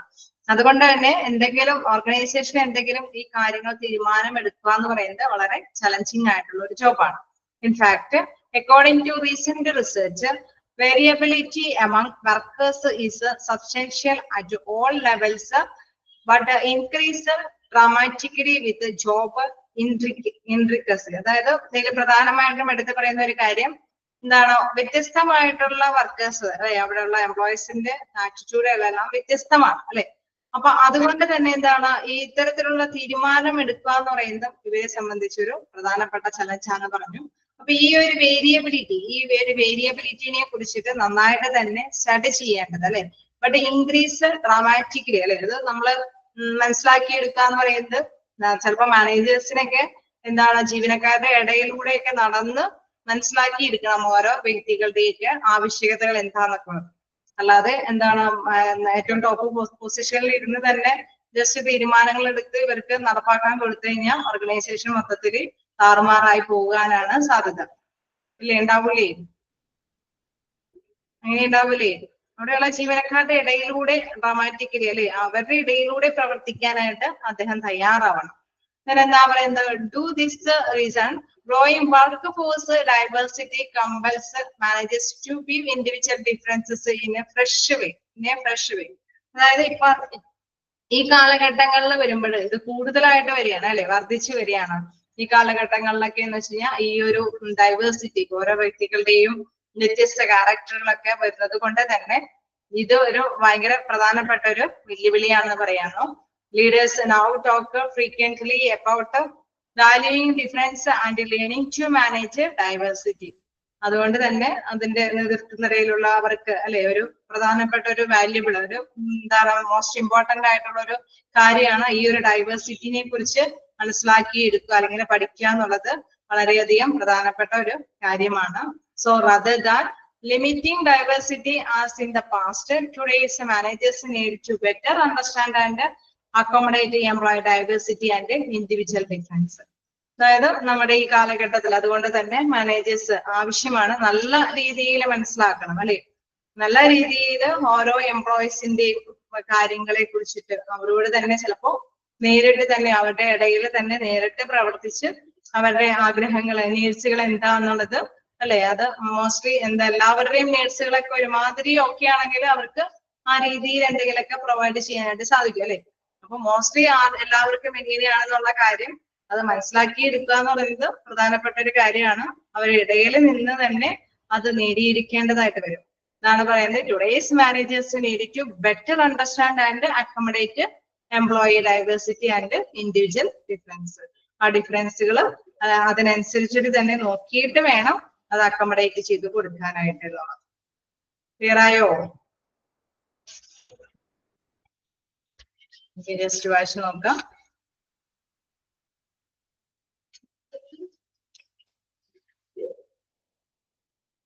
ഇതിന്റെ ഒരു പ്രത്യേകത നമ്മൾ കേൾക്കുമ്പോ ജസ്റ്റ് മനസ്സിലായി പോകുന്നുണ്ടാവുന്നു. പക്ഷെ കുറച്ചും കൂടി യൂസ് ചെയ്യുമ്പോൾ അതിൻ്റെ ഉള്ളിൽ ഒന്നും നിങ്ങൾ മാർക്ക് ചെയ്യുകയോ എന്തെങ്കിലും പോയിന്റുകൾ ജസ്റ്റ് ഒന്ന് അല്ലെ മൈൻഡിലേക്ക് കൊണ്ടുവരത്തക്ക വിധത്തിൽ മാർക്ക് ചെയ്തില്ലെങ്കിൽ പിന്നീട് എടുത്ത് വായിച്ചു വെക്കുമ്പോൾ നമുക്ക് ആകെ പോറായിട്ട് വരും. നമ്മൾ അതെങ്കിലും എടുത്ത് മാറ്റി വെക്കും, നമ്മൾ അടുത്ത പോർഷൻ പഠിക്കാന്ന് വിചാരിക്കും. പക്ഷെ സിംപിളി കുറച്ച് മാറ്റേഴ്സ് ഇതിലുള്ളൂ. അപ്പൊ എന്താണ്, ചെറുതായിട്ട് നിങ്ങൾക്ക് നിങ്ങളുടെ കയ്യിൽ ടെക്സ്റ്റ് ബുക്കുകൾ ഉള്ളത് കൊണ്ട് തന്നെ നിങ്ങൾ അതിൽ ജസ്റ്റ് നോട്ട് ചെയ്ത് പോകുക. ഇതിൽ പ്രധാനമായിട്ട് ഈ പാരഗ്രാഫിൽ ഇത്രയൊക്കെയാണ്, ഇന്ന ലൈൻസിനാണ് സ്പെസിഫൈ ചെയ്ത് പറയുന്നത്. അവിടെ ഡൈവേഴ്സിറ്റിനെ ശ്രദ്ധിക്കണമെന്ന്, അല്ലെങ്കിൽ ആ മാനേജേഴ്സിന് നല്ല തീരുമാനങ്ങൾ എടുക്കുന്നത് ഭയങ്കര ബുദ്ധിമുട്ടായിട്ട് വരും അല്ലെ. അതിന്റെ ഇടയിൽ നിന്ന് അങ്ങനെയൊക്കെയുള്ള ഒരു മൈൻഡിലേക്ക് ഓരോ പാരഗ്രാഫിലും ചെറിയ അണ്ടർലൈനൊക്കെ കൊടുത്തു പോകും. അപ്പൊ നമുക്ക് വായിക്കുമ്പോൾ നമ്മുടെ മൈൻഡിലേക്ക് അത് എന്താ പറയുക ഓട്ടോമാറ്റിക്കലി കയറി വരും, ഇൻട്രസ്റ്റബിൾ ആയിട്ട് വരികയും ചെയ്യും. ഓക്കെ,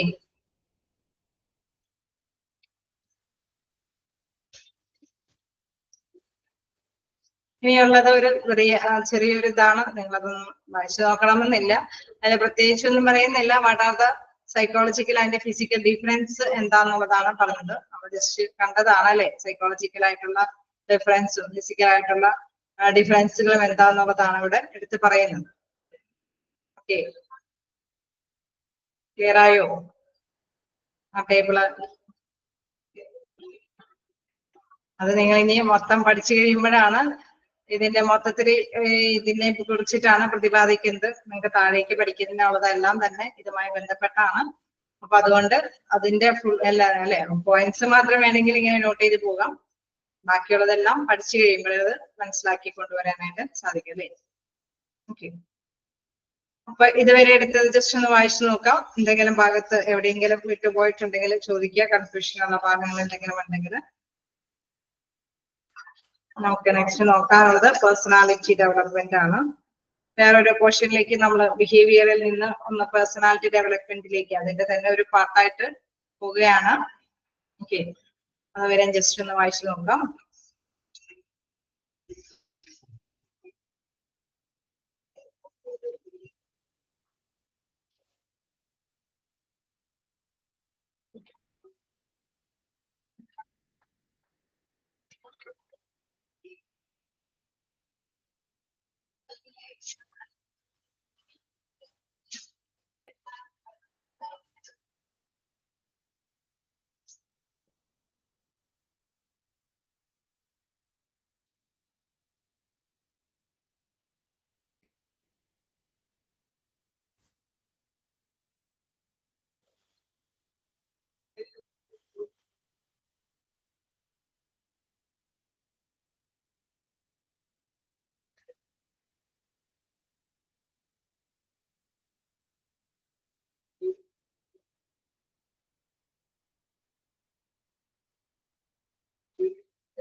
ആണോ? നെക്സ്റ്റ് ഇത് തുടങ്ങി വെച്ചോട്ടെ.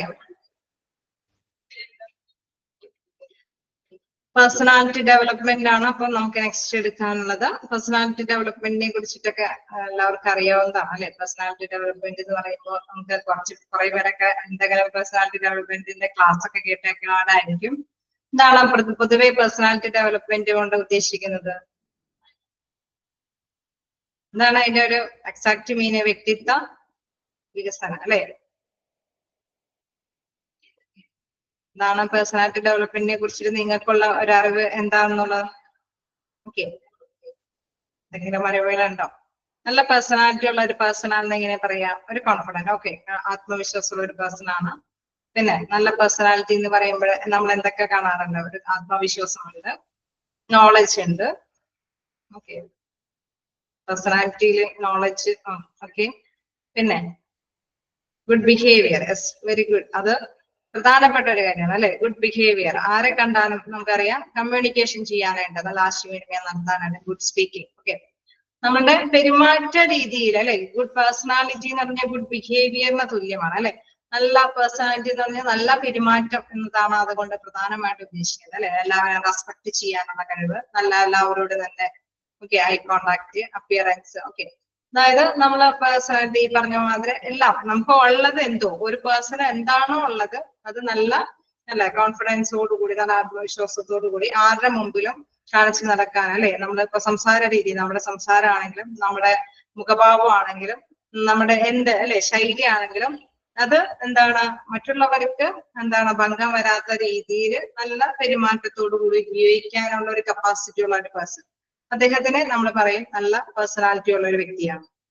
കാരണം അവരുടെ അല്ലെ മറ്റുള്ളവരെ റെസ്പെക്ട് ചെയ്യാനുള്ള ഒരു മര്യാദയുള്ള ഒരു പേഴ്സൺ.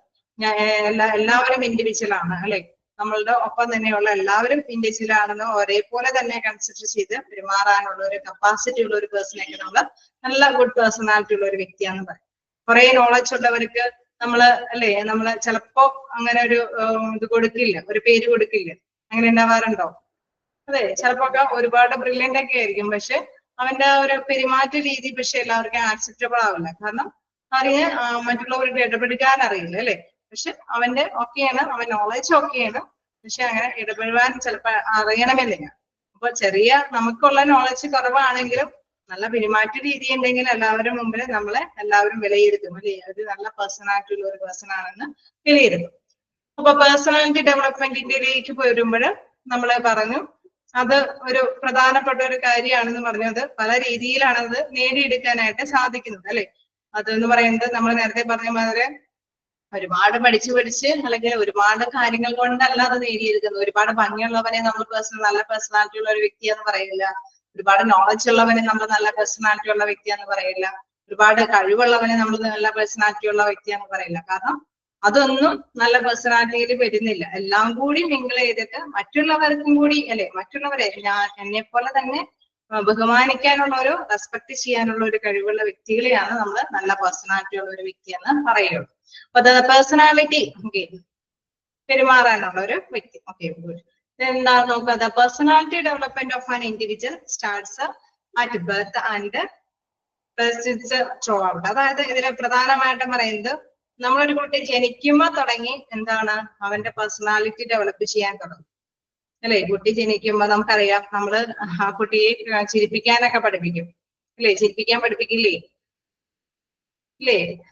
അവനെ എപ്പോഴും കരയിപ്പിക്കാൻ മാത്രമാണ് പഠിപ്പിക്കുക അല്ല അല്ലെ. നമ്മളെ ചിരിപ്പിക്കാനൊക്കെ പഠിപ്പിക്കും. മറ്റുള്ളവര് വരുമ്പോഴൊന്ന് ചിരിച്ചെന്ന് നമ്മൾ പറയാം അല്ലെ. ഒന്ന് ഉമ്മ കൊടുത്തേ, ഒന്ന് ടാറ്റ പറഞ്ഞേ. അവിടെ എന്താണ്, അവിടെ ഒരു പേഴ്സണാലിറ്റി അവിടെ ഡെവലപ്പ് ചെയ്യണം അല്ലെ. മറ്റുള്ളവരെ അംഗീകരിക്കാനുള്ള ഒരു പേഴ്സണാലിറ്റി അവിടെ ഡെവലപ്പ് ചെയ്യണം. കാരണം മറ്റുള്ളവനെ മുഖത്ത് നോക്കി പുഞ്ചിരിക്കാൻ, അത് ആത്മവിശ്വാസത്തോടു കൂടി പുഞ്ചിരിക്കാനുള്ള ഒരു കാര്യം, അവനെ റെസ്പെക്ട് ചെയ്യാനായിട്ട് അല്ലെ, ഒരു ഷേക്ക് ഹാൻഡ് കൊടുക്കാൻ, അവന് ടാറ്റ കൊടുക്കാൻ, അവൻ പോകുമ്പോ ബൈ ബൈ പറയാനായിട്ടുള്ള ഒരു പേഴ്സണാലിറ്റി, അതൊക്കെ എന്താണ് ജനിക്കുമ്പോ തുടങ്ങി എന്താണ് അത് ഡെവലപ്പ് ചെയ്ത് തുടങ്ങിയാണ്. 3 major types of factors play key role in a personality formation. There are determinants, stages and traits. അതായത് 3 പ്രധാനപ്പെട്ട ഫാക്ടറുകളാണ് ഈ ഒരു പേഴ്സണാലിറ്റി ഡെവലപ്മെന്റ് എന്ന് പറയുന്നത്. നമ്മൾ പറഞ്ഞു സ്റ്റാർട്ട് ചെയ്യുന്നത് ബർത്തിൽ തന്നെ സ്റ്റാർട്ട് ചെയ്യാണ് പേഴ്സണാലിറ്റി ഡെവലപ്മെന്റ് എന്നുള്ള കാര്യം. അതിന്റെ കീ ഫാക്ടർ, കീ റോൾ എന്ന് പറയുന്നത് മൂന്ന് ഇതായിട്ടാണ് വരുന്നത്. എന്താണ് 3 കീ റോൾ എന്ന് പറയുന്നത്? First one determinants, then second one stages and traits. എന്താണ് ഡിറ്റർമിനൻസ് എന്ന് പറയുന്നത്? ഇവിടെ താഴേക്ക് പറയുന്നുണ്ട് കേട്ടോ, determinants, stages and traits. Okay, stages കഴിഞ്ഞിട്ട് ട്രേറ്റ്സ് വീണ്ടും അടുത്ത് പറയുന്നുണ്ട്. ഓക്കെ, എന്താണ് ഡിറ്റർമിനൻസ് എന്ന് പറയുന്നത്? അതായത് നിർണായകമായിട്ട്, ഓക്കെ, നിർണയിക്കുന്നു. ഓക്കെ അല്ലെ, ഡിറ്റർമിൻ ചെയ്യുന്നു എന്ന് പറഞ്ഞാൽ നിർണയിക്കുന്നു. നിർണായക ഘടകങ്ങളുണ്ട് അല്ലെ നമ്മളെ പേഴ്സണാലിറ്റിയിൽ. നിർണായക ഘടകം എന്ന് പറയുമ്പോൾ നമ്മൾ ഡെവലപ്പ് ചെയ്ത്, കൊച്ചു ജനിച്ചു വരുമ്പോൾ തന്നെ നിർണായക ഘടകങ്ങൾ അവൻ ഡെവലപ്പ് ചെയ്ത് കൊണ്ടുവരികയാണ് അല്ലെ. അവൻ ചിരിക്കാൻ പഠിക്കുന്നു, ബൈ ബൈ പറയാൻ പഠിക്കുന്നു, ഷെയ്ക്ക് ഹാൻഡ് ചെയ്യാൻ പഠിക്കുന്നു, മറ്റുള്ളവർ വരുമ്പോൾ റെസ്പെക്ട് ചെയ്ത് എഴുന്നേൽക്കാൻ പഠിക്കുന്നു, ദെൻ ഷെയർ ചെയ്യാൻ പഠിക്കുന്നു. അങ്ങനെ പല കാര്യങ്ങളും അവൻ അല്ലെ നിർണായക ഘടകങ്ങൾ നിർണായക സമയത്ത് തന്നെ നമ്മൾ കൊടുക്കണം അല്ലെ. കുട്ടികൾക്ക് ചെറുപ്പത്തിലേ കൊടുക്കാത്തത് കൊണ്ടാണെന്നൊക്കെ ചിലർ പറയും അല്ലെ. ചിലർക്ക് നമുക്കറിയാം, ചിലർക്ക് സമയമൊന്നും ഉണ്ടാവാഞ്ഞിട്ടൊക്കെ ആയിരിക്കും. പക്ഷെ ചെറുപ്പത്തിലേ കൊടുക്കണമെന്നൊക്കെ പറയുന്നത് ഈ വ്യക്തിത്വ രൂപീകരണത്തിന് പ്രധാനപ്പെട്ട ഒരു കാര്യമാണ്. ഓക്കെ, അപ്പൊ അതെന്താണ് ഡിറ്റർമിനൻസ് എന്ന് പറയുന്നത്? നിർണായകമായ ഘടകങ്ങൾ. സ്റ്റേജസ് നമ്മൾ പറഞ്ഞു, ഘട്ടം ഘട്ടമായിട്ട് ആണ് അത് ഡെവലപ്പ് ചെയ്ത് കൊണ്ടുപോകുന്നത്. ദെൻ ട്രേറ്റ്സ് എന്ന് പറയുമ്പോൾ സ്വഭാവ വിശേഷങ്ങളിൽ നമ്മളത് നിലനിർത്തി കൊണ്ടുപോവുകയാണ് ചെയ്യുന്നത്. ഓക്കെ, നമ്മൾ ഇതിന്റെ ഒരു സ്റ്റാർട്ടിങ് മാത്രമേ ഞാൻ എടുത്തിരുന്നുള്ളൂ. നിങ്ങൾ എന്തായാലും ജസ്റ്റ് വായിച്ച് മനസ്സിലാക്കി തന്നെ പോകുന്നുള്ളൂ. ഇപ്പോ നമ്മുടെ കണ്ടിന്യൂവേഷൻ നെക്സ്റ്റ് ക്ലാസ്സിലാവാം. എന്തെങ്കിലും ഡൗട്ടുകൾ ഉണ്ടെങ്കിൽ ചോദിക്കാം. എടുത്തതില് എന്തെങ്കിലുമൊക്കെ ഡൗട്ടുകൾ ഉണ്ടെങ്കിൽ നമുക്ക് ചോദിച്ചു പോകാം. ഞാൻ എന്തായാലും എടുത്തു കഴിഞ്ഞാല് എൻഡ് ചെയ്യാനായിട്ട് സാധിക്കരുത്. അപ്പൊ ഒന്ന് സ്റ്റാർട്ട് ചെയ്തിട്ട് നിർത്തിയേക്കാമെന്ന് ഓർത്തിട്ടാണ്. ഓക്കെ,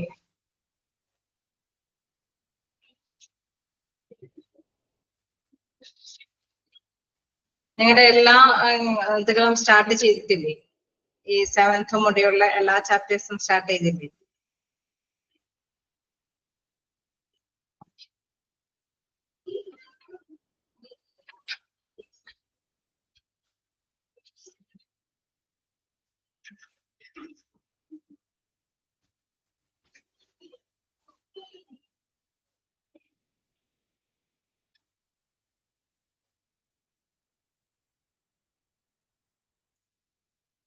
നമ്മളപ്പോ ബിഹേവിയറിന്റെ ആ ഒരു സംഭവം തീർത്ത് വെച്ചിട്ടുണ്ട് കേട്ടോ. അതിന്റെ എന്തെങ്കിലും ഡൗട്ടുകൾ ഉണ്ടെങ്കിലൊക്കെ ചോദിക്കണം.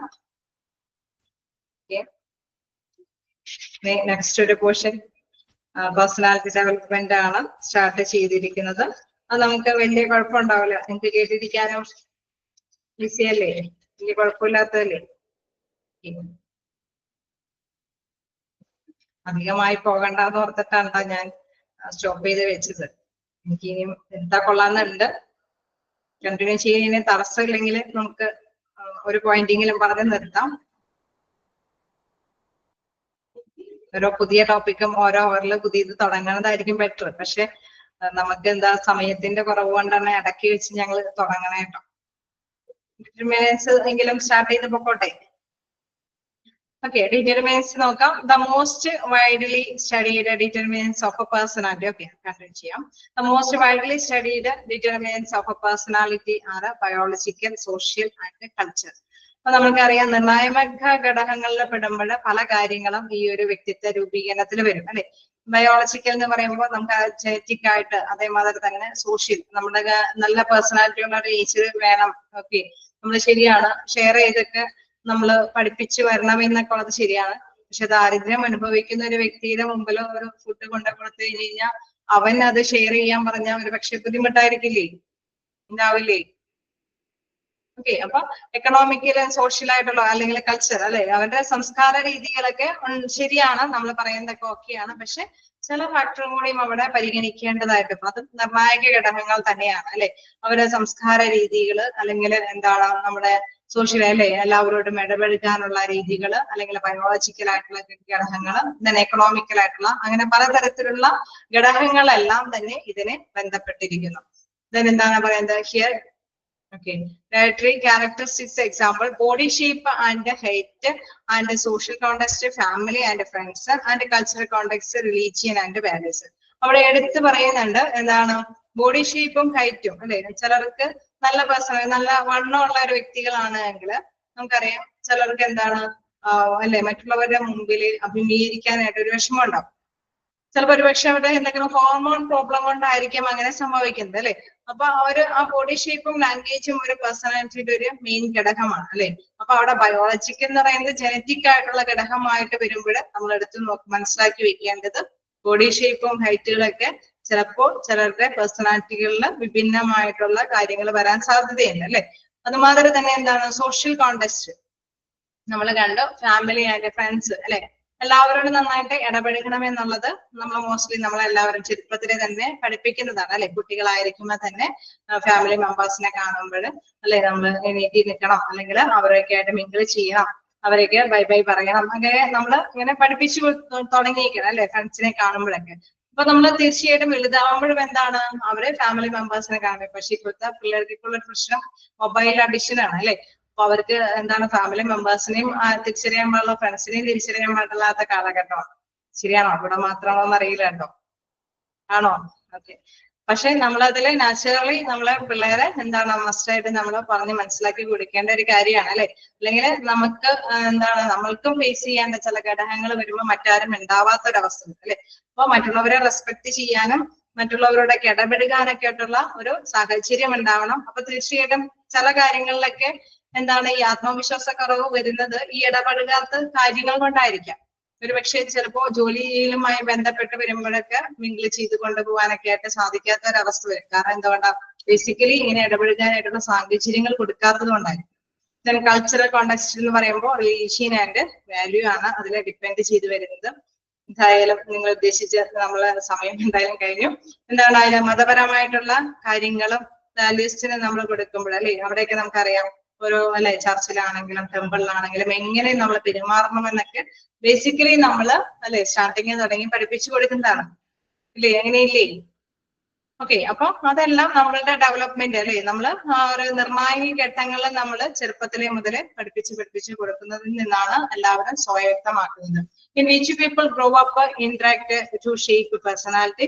As people grow into adult phase, their personalities become very clearly defined and generally stable. നമുക്കറിയാം ചെറുപ്പത്തിലെ ഇത് അല്ലെ ബയോളജിക്കലായിട്ട് ജനിതകമായിട്ട് നമ്മൾ ഈ ഘടകങ്ങളെല്ലാം തന്നെ കുട്ടികളെ ജനിക്കുമ്പോൾ തന്നെ എന്താണ് പ്രാർത്ഥിക്കാനും തൊഴുകാനും അതേമാതിരി തന്നെ അല്ലെ നമ്മള് മുസ്ലിംസ് ആണെങ്കിൽ ഖുർആൻ വായിക്കാനും എല്ലാത്തിനും അല്ലെ നിസ്കരിക്കുന്ന സമയമൊക്കെ ആകുമ്പോൾ എല്ലാം അവർക്ക് നമ്മൾ മനസ്സിലാക്കി കൊടുക്കുകയാണ്. മറ്റുള്ളവരെ റെസ്പെക്ട് ചെയ്യാനൊക്കെ അവര് ആ ടൈമിൽ തന്നെ കൊടുക്കുന്നു. പിന്നെ എന്താണ് വളരും തോറും അഡൽട്ട് ആവും തോറും അത് ഡെവലപ്പ് ചെയ്ത് കൊണ്ടുവരുന്നു. പിന്നെ കോൺസ്റ്റന്റ്ലി അല്ലെ ജനറലി നമുക്ക് മോസ്റ്റ്ലി എന്താണ് നമ്മൾ ഏത് ലെവലിൽ എത്തിക്കഴിഞ്ഞാലും പിന്നെ നമ്മുടെ വ്യക്തിത്വം നമ്മുടെ കൂടെ തന്നെ അത് കണ്ടിന്യൂ ചെയ്ത് പോവുകയാണ് ചെയ്യുന്നത് അല്ലെ. ആ ഒരു ഫസ്റ്റ് പോയിന്റ് മാത്രമാണ് ഞാനിപ്പോ സ്റ്റാർട്ട് ചെയ്തത്. എന്തായാലും നെക്സ്റ്റ് ടൈം ക്ലാസ് കണ്ടിന്യൂ ചെയ്യാം. Okay, thank you. Thank you ma'am. Thank you ma'am. Thank you, ma'am. Thank you, ma'am.